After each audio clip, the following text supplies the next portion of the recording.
साथियों good evening. भारतीय शक्ति क्लास में आप लोगों का फिर से एक बार स्वागत है। देखिए, हम लोग पढ़ रहे हैं ट्रायंगल, त्रिभुज। त्रिभुज के प्रकार जान चुके हैं, भुजाओं के आधार पर और कोणों के आधार पर। और दूसरे वीडियो में हम लोगों ने पढ़ा त्रिभुज की माध्यिका, और माध्यिका में हम लोगों ने जाना कि त्रिभुज के शीर्ष को सम्मुख भुजा के मध्य बिंदु से मिलाने वाला रेखाखंड ही त्रिभुज की माध्यिका कहलाता है। तो त्रिभुज की माध्यिका और त्रिभुज के प्रकार हम लोग जान चुके हैं। आज हम लोग पढ़ेंगे त्रिभुज का शीर्ष लंब, अल्टीट्यूड ऑफ अ ट्रायंगल। त्रिभुज का शीर्ष लंब। अब देखिए, तीन प्रकार के चित्र बने हुए हैं। पहला है न्यून कोण त्रिभुज, दूसरा है समकोण त्रिभुज और तीसरा है अधिक कोण त्रिभुज। और तीनों में हमने शीर्ष लंब दिखाया है। किस तरह से शीर्ष लंब को दर्शाएंगे? देखिए, शीर्ष लंब होता क्या है, नाम से स्पष्ट है। शीर्ष लंब एल्टीट्यूड बोलते हैं। कहने का मतलब किसी भी त्रिभुज के शीर्ष से सम्मुख भुजा पर, ध्यान दीजिए, शीर्ष ए बी सी, ए से सामने वाली जो भुजा है बी सी, इस पर जो लंब खींचा गया है ए एल, ये है शीर्ष लंब। शीर्ष से सम्मुख भुजा पर डाला गया लंब ही शीर्ष लंब कहलाता है। लिख देते हैं यहाँ, किसी त्रिभुज के शीर्ष से सम्मुख भुजा पर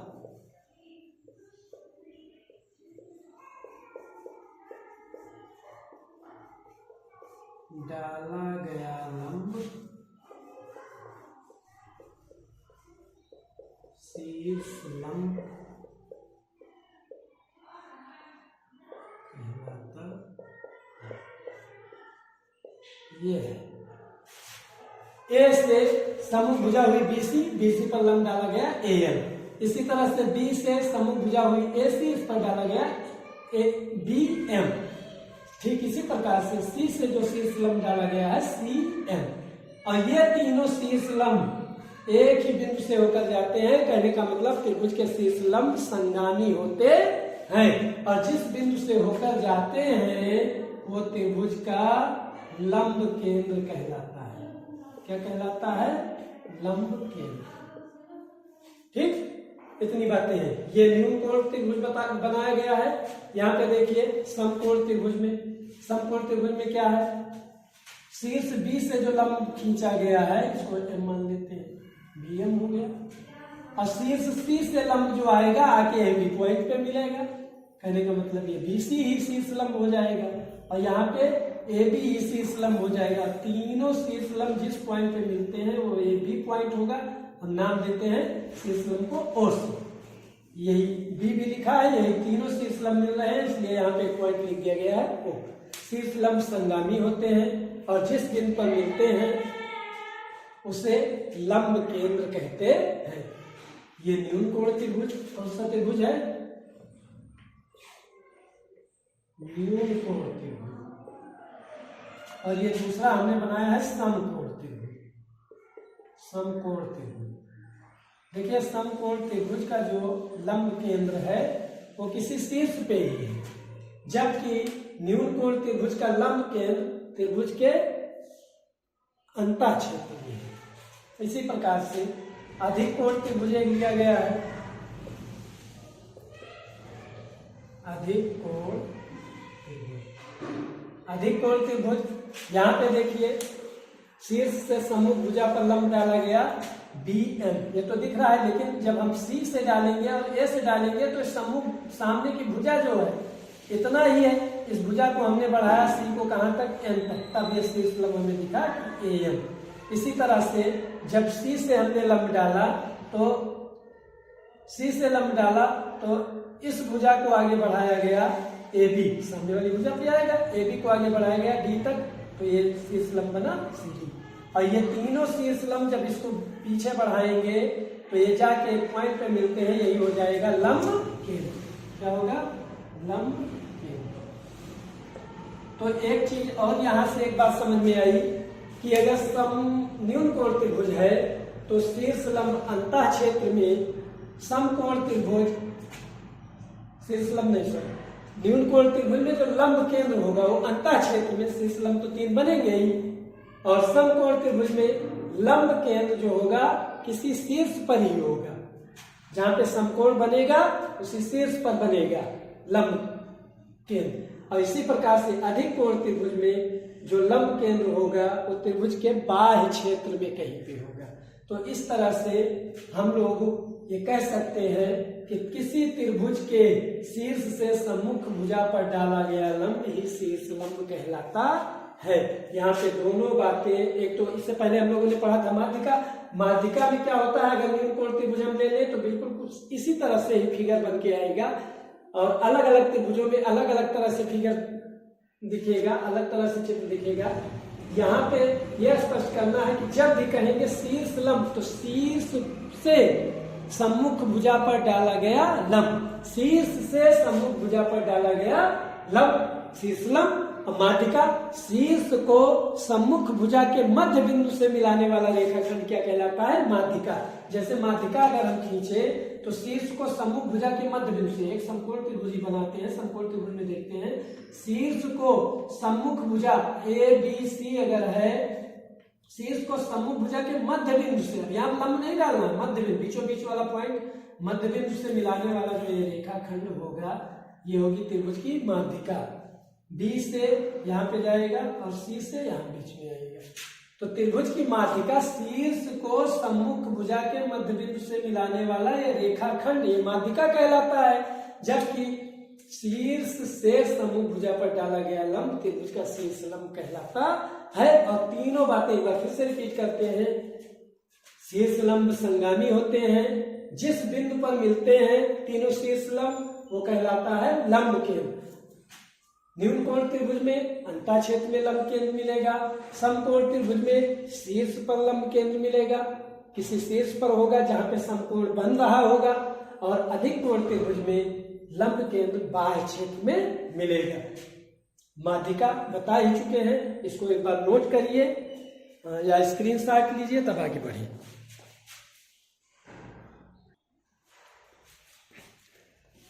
साथियों अब देखिए एक चित्र और है आप लोगों के सामने आगे। हम लोग ये देखना चाह रहे हैं कि त्रिभुज के तीनों अंतःकोणों का योगफल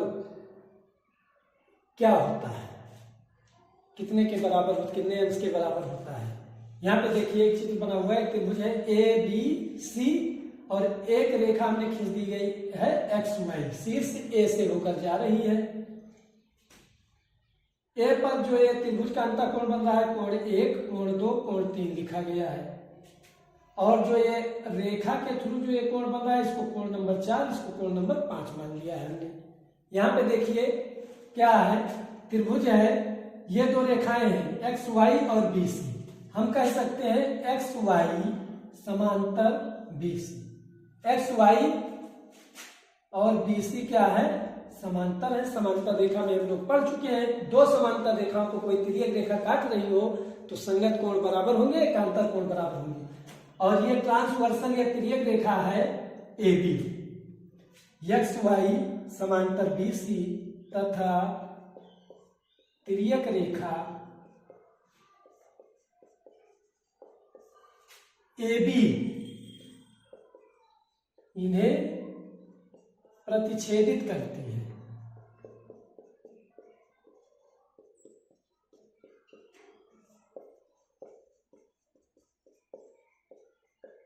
इसलिए कोण 2 बराबर क्या होगा, कोण 4, कोण 2 बराबर कोण 4। कैसा कोण है, एकांतर कोण, एकांतर कोण, ठीक। कोण 2 बराबर कोण 4 एकांतर कोण। दो समांतर रेखाओं को कोई तिर्यक रेखा काट रही है तो एकांतर कोण बराबर होता है। इसी प्रकार सिमिलरली या इसी प्रकार हम लिख सकते हैं, इसी प्रकार XY समांतर BC, XY समांतर BC और तिर्यक रेखा कौन सी काट रही है, AC। तिर्यक रेखा क्या है, तिर्यक रेखा AC प्रतिच्छेदित करती है तो कौन सा कोण बराबर होगा, इसलिए कोण 3 बराबर कोण 5। ये फर्स्ट और ये सेकेंड। दो इक्वेशन हमने बना लिया। कोण 2 बराबर कोण 4 होगा और कोण 3 बराबर कोण 5 होगा। अब यहां देखिए दोनों समीकरणों को जोड़ लीजिए, 1 धन 2, तो क्या हो जाएगा, दोनों समीकरणों को जोड़िए, साथ ही हाँ जोड़ दीजिए तो क्या हो जाएगा, कोण 2 प्लस कोण 3 बराबर कोण 4 प्लस कोण 5। ठीक, दोनों साइड पर कोण 1 जोड़ दीजिए, ऐड कर दीजिए दोनों साइड पे, तो हो जाएगा कोण 1 प्लस कोण 2 प्लस कोण 3 बराबर कोण 1 प्लस कोण 4 प्लस कोण 5। जब समीकरण है दोनों पक्ष बराबर है तो कोई भी संख्या या कोई भी कोण हम दोनों पक्षों में जोड़ सकते हैं और घटा भी सकते हैं, बराबर ही रहेगा। कोण 1 दोनों तरफ जोड़ दिया। अब देखिए कोण 1 प्लस कोण 2 प्लस कोण 3, और यहाँ पे देखिए कोण 1 प्लस कोण 4 प्लस कोण 5, कोण 1 प्लस कोण 4 प्लस कोण 5, ये देखिए एक सरल रेखा बन रहा है, अर्धवृत्त बन जा रहा है, अर्धवृत्त, और इसका मान होगा कितना, 180 अंश। हम जानते हैं कोण 1 प्लस कोण 4 प्लस कोण 5 एक रेखा के एक साइड के जो भी कोण होते हैं, जितने भी कोण बनते हैं एक साइड पे, अर्धवृत्त में जो कोण होते हैं वो 180 अंश के बराबर होता है। तो इसका मान कितना हो जाएगा, कोण 1 प्लस कोण 2 प्लस कोण 3 बराबर क्या हो जाएगा, 180 अंश। समझ में आएगा, ये एक लाइन के एक साइड के पूरे कोण होंगे। जैसे हम लोग बताए थे रिज कोण बनता नहीं है इससे चांदा पे 180 अंश, वही बन रहा है। 1 प्लस 4 प्लस 5 बराबर क्या हो गया, 180, और ये प्रूफ हो गया। देखिए कोण 1 प्लस कोण 2 प्लस कोण 3 बराबर कितना अंश होता है, 180। अतः हम कह सकते हैं किसी त्रिभुज के तीनों अंतः कोणों का योगफल 180 अंश के बराबर होता है। त्रिभुज के तीनों अंतः कोणों का योगफल 180 अंश के बराबर होता है। इस तरह से हम प्रूव कर सकते हैं कि त्रिभुज के तीनों अंतः कोणों का योगफल 180 अंश के बराबर होता है। किसी प्रकार का त्रिभुज हो, चाहे न्यून कोण त्रिभुज हो, चाहे अधिक कोण त्रिभुज हो, चाहे समकोण त्रिभुज हो, तीनों अंतः कोणों को जोड़ेंगे तो 180 अंश के बराबर आएगा। नोट करिए इसको या स्क्रीनशॉट लीजिए, तब आगे बढ़े।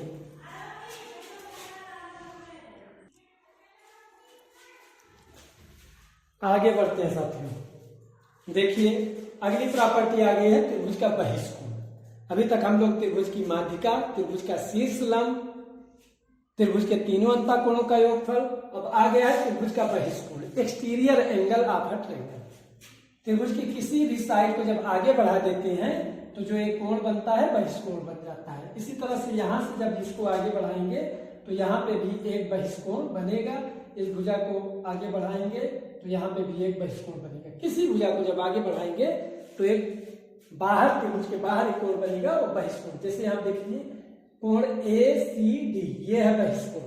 नाम इसको दे दिया हमने 4, बाकी त्रिभुज के तीनों कोण 1 2 3। अभी अभी हम लोग प्रूव कर चुके हैं त्रिभुज के तीनों अंतः कोणों का योगफल 180 अंश के बराबर होता है। हम जानते हैं कोण 1 प्लस कोण 2 प्लस कोण 3 बराबर 180 अंश। ठीक, ये हमें पता है त्रिभुज के तीनों अंतः कोणों का योगफल 180 अंश के बराबर होता है। और इसी प्रकार हम लोग ये भी जानते हैं कि ये रैखिक युग्म बना रहा है।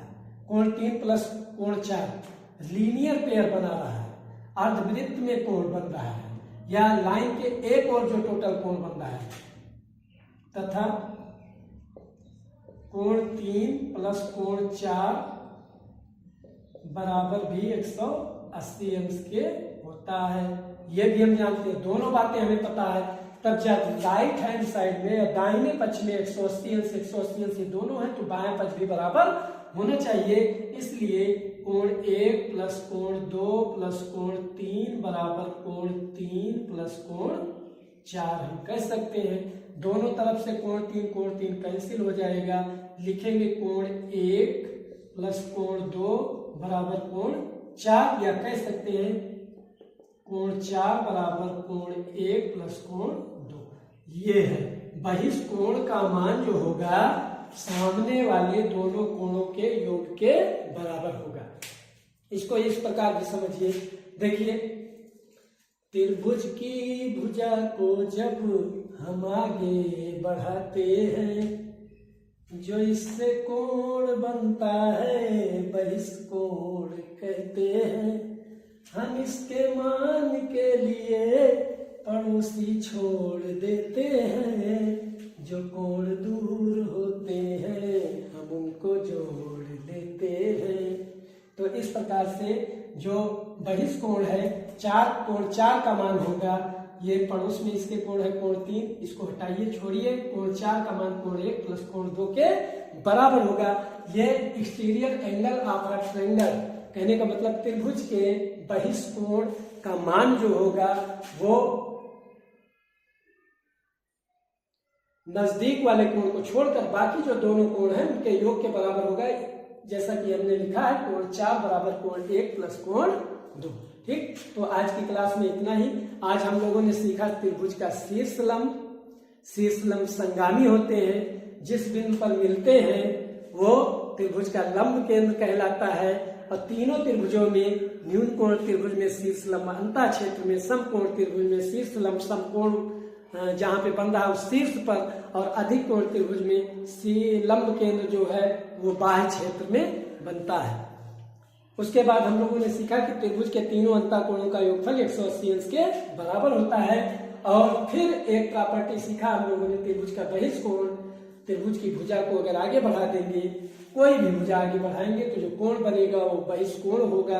और बहिष्कोण के मान के लिए हम पड़ोसी नजदीक वाले कोण को छोड़ देते हैं, बाकी जो दोनों कोण होते हैं उनको जोड़ लेते हैं। इसका प्रूफ हमने इस तरह से दिखाया कि 1 + 2 + 3 बराबर 180 अंश, और 3 + 4 बराबर लीनियर पेयर बन रहा है, भी 180, दोनों पक्ष बराबर, दाएं पक्ष तो बाएं पक्ष भी बराबर होना चाहिए। कोण 3 कैंसिल कर दिया, कोण 4 बराबर कोण 1 प्लस कोण 2। और गीत क्या था?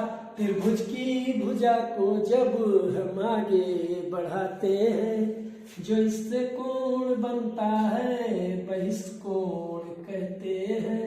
ये बहिष्कोण है, हम इसके मान के लिए पड़ोसी छोड़ देते हैं, जो कोण दूर होते हैं हम उनको जोड़ लेते हैं। बहुत बहुत धन्यवाद। आज की क्लास में इतना ही। त्रिभुज पे अभी हम लोग पाइथागोरस प्रमेय और अन्य चीजें पढ़ेंगे। आज की क्लास से इजाजत दीजिए। जय हिंद।